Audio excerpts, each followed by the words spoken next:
భువనగిరి నియోజకవర్గం ఒలిగొండ మండలం టేక్ల సోమవారం ఇక్కడ పూసల గోడౌన్ దగ్గర ఉన్నాం.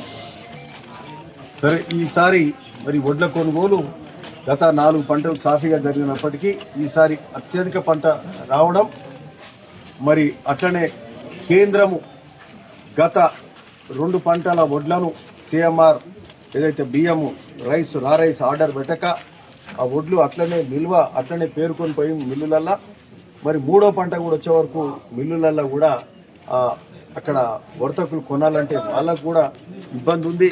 సో కేంద్రము ఈ ఏమంటారు సిఎంఆర్ బియ్యం ఆర్డర్ ఇవ్వనందుకు ఇదొక ప్రధాన అడ్డంకిగా మారింది. ఈరోజు వడ్ల కొనుగోలు కొంచెం స్లోగా పోతున్నాయంటే, ప్రొక్యూర్మెంట్ స్లో అవుతుందంటే రైస్ మిల్లులల్లో స్థలం లేదు. ఆ స్థలం ఎందుకు లేదంటే వడ్ల కొనుగోలుకు వడ్ల నుంచి ఆ సిఎంఆర్ ఆర్డర్ కేంద్రం పెట్టాలి, అది పెట్టాలి, అది ఆలస్యం చేస్తారు. 2 పంటలు అట్లే ఉన్నాయి, 3వ పంట కూడా వచ్చింది. సో అది ప్రధాన కారణం. అట్లనే ఈసారి అత్యధిక పంట రావడం, సరే కొంత దోమకాటు, కొంత తాలు, ఇట్లాంటి సమస్యలు ఏది ఉన్నా మరి ఈసారి మరి ఈ సమస్య మీద ప్రభుత్వం పూర్తి స్థాయి ముఖ్యమంత్రి రేవంత్ రెడ్డి గారు మరి పూర్తి స్థాయి దృష్టి పెట్టారు. ఉత్తమ్ కుమార్ గారు సివిల్ సప్లైస్ మినిస్టర్ గారు కూడా ప్రతిరోజు ఎక్కడో ఒక దగ్గర తిరుగుతూ రివ్యూలు పెడుతూ వడ్ల కొనుగోలు మీద మరి ఎక్కడిదక్కడ స్పందిస్తూ ఆదేశాలు జారీ చేస్తూ వడ్ల కొనుగోలు మరి త్వరగా కంప్లీట్ అయ్యేలాగా వారు మరి పర్యవేక్షణ చేసే కార్యక్రమం కూడా చేస్తుంటారు. ఇక్కడ భువనగిరి నియోజకవర్గంలో కూడా ముఖ్యంగా భువనగిరి నియోజకవర్గం ఏంటంటే ఉమ్మడి నల్గొండల ఈరోజు టాప్ మోస్ట్ ఈల్డ్ మన భువనగిరి రాబోతుంది. ఆల్మోస్ట్ నాగార్జున సాగర్ అంత ఈల్డ్ మనది వస్తుంది. నాగార్జున సాగర్ ఈల్డ్ ఎంత ఉంటుందో దాదాపు అంత ఈల్డ్ మన భువనగిరి నియోజకవర్గం వస్తుంది. అందులో ఒలిగొండ, పోచంపల్లి, ఒలిగొండ హైయెస్ట్ ఉంటుంది. సో ఆ స్థాయిలో వస్తున్నప్పుడు ఇబ్బంది ఉంది. మరి మూసి అది ఈ ప్రాంతం పొల్యూషన్ ఇవన్నీ ఉన్నాయి కాబట్టి కొంత సమస్య ఉంది, కొంత నూకు వస్తుంది. దాని మీద కూడా స్పెషల్ రిక్వెస్ట్ పెట్టినాం. ఇది మంత్రి గారికి అట్లా కమిషనర్ సివిల్ సప్లైస్ గారికి పెడితే 30,000 మెట్రిక్ టన్నులు బాయిల్డ్ రైస్ కూడా ఆర్డర్ మన కోసమే ప్రత్యేకంగా ఇవ్వడం కూడా జరిగింది. సో దానితోటి మిల్లర్లు కూడా కొంచెం సుముఖంగా ఉండి వడ్ల కొనుగోలు అవుతుంది. అట్లే మా అధికారులు డిఎం గారు, డిసిఎస్ఓ గారు, అధికారులు, ఆర్డీఓ గారు, కలెక్టర్ నుంచి మొదలుకొని జేసీ గారు ఈరోజు ప్రత్యేకంగా గోడౌన్లు ఎక్కడ ఉన్నాయని, మరి ఎందుకంటే మిల్లులలో స్థలం లేదు కాబట్టి ఈరోజు ఒక వారం కింద ఇదే పూసల గోడౌను మేము వాళ్ళకి ఓనర్స్ ఎవరైతే నందకుమార్ ఉంటే ఆయనతో 2 సార్లు 3 సార్లు మేము మాట్లాడాం. మా మాజీ ఎంపీ కూడా రమేష్ కుమార్ కూడా మాట్లాడాడు, రమేష్ మిగిరాజ్ కూడా మాట్లాడాడు. సో దీని మీద ప్రత్యేకమైన దృష్టి పెడితే అధికారులు మళ్ళా తక్షణం చర్యలు తీసుకుంటే ఇక్కడ 3 గోడౌన్లు దొరుకుతాయి, 3 కంపార్ట్మెంట్లు దొరికితే 1,00,000 బస్తాలు ఇక్కడనే పడతాయి. అట్లా తిరుమలగిరిలో మళ్ళీ అక్కడ 6 లక్షల బస్తాలు అక్కడ గోడౌన్ తీసుకోవడం జరిగింది. అట్లనే అక్కడ 3 లక్షలు బయటి మండలాలకు పోయినా ఒక ఒలిగొండ మండలానికి 3 లక్షలు వస్తుంది. అట్లే కోదాట్లో ఇప్పుడు మళ్ళా కొత్త గోడౌన్ కూడా మళ్ళీ తీసుకోవడం జరిగింది. అక్కడ ఒక 3 లక్షలు, అంటే దాదాపు 6-7 లక్షల మనకి ఈరోజు నిల్వ అమ్ముడు పోని మన సెంటర్లలో ఉన్నాయి అన్నీ కూడా 6 లక్షలే.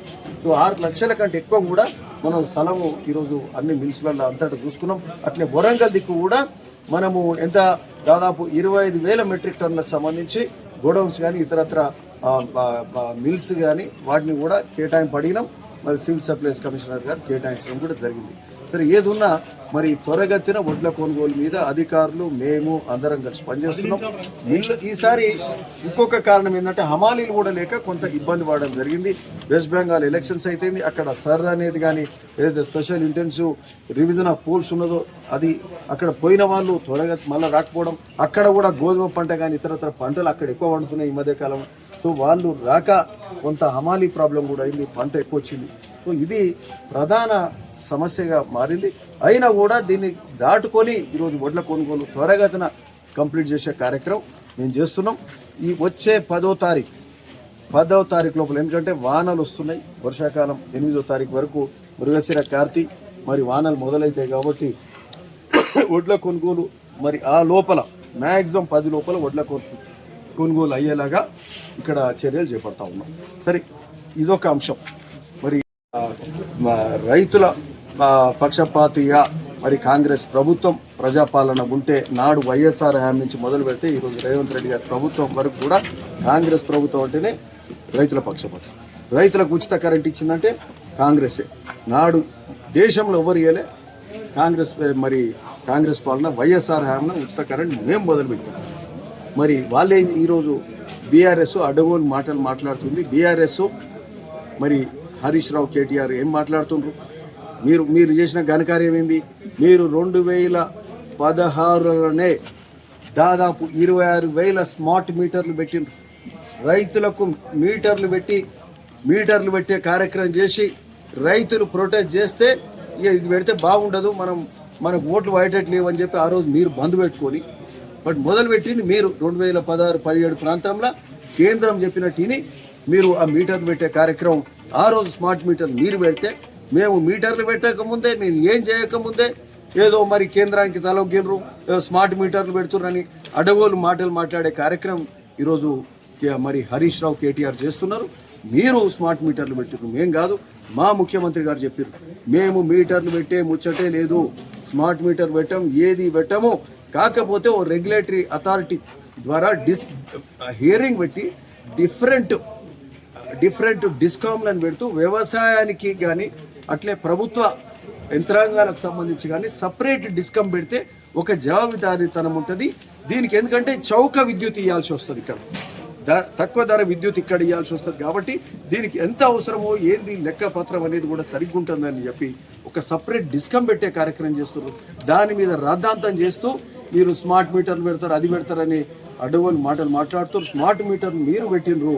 స్మార్ట్ మీటర్లు మేము పెట్టకపోతే మీరు మరి ఇవన్నీ మాట్లాడుతున్నారు కదా, మీరు వచ్చే ఎలక్షన్ నిలబడరా అని చెప్పి మరి మా ముఖ్యమంత్రి గారు మిమ్మల్ని ఛాలెంజ్ చేస్తున్నారు. మేము పెట్టమని చెప్తున్నాము, మా ప్రభుత్వం పెట్టదు, ముఖ్యమంత్రి రేవంత్ రెడ్డి గారు పెట్టరు. మరి మీకు దమ్ముందా ఈ ఛాలెంజ్ తీసుకోవడానికి అని చెప్పి ఈరోజు మరి కేసీఆర్ని సందర్భంగా మేము అడుగుతున్నామని ఈ సందర్భంగా చెప్తున్నాం.